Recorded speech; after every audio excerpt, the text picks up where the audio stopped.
శ్రీ సత్యసాయి జిల్లా Gudipalli పారిశ్రామికవాడలో Kia India అనుబంధ పరిశ్రమ ఎస్ఎల్ఏపీలో భారీ అగ్ని ప్రమాదం జరిగింది.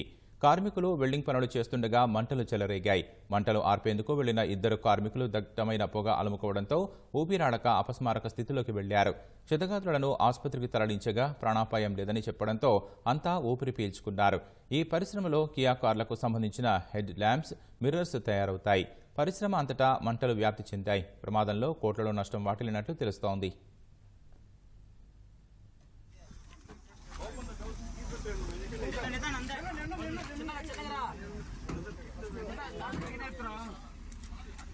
వీల్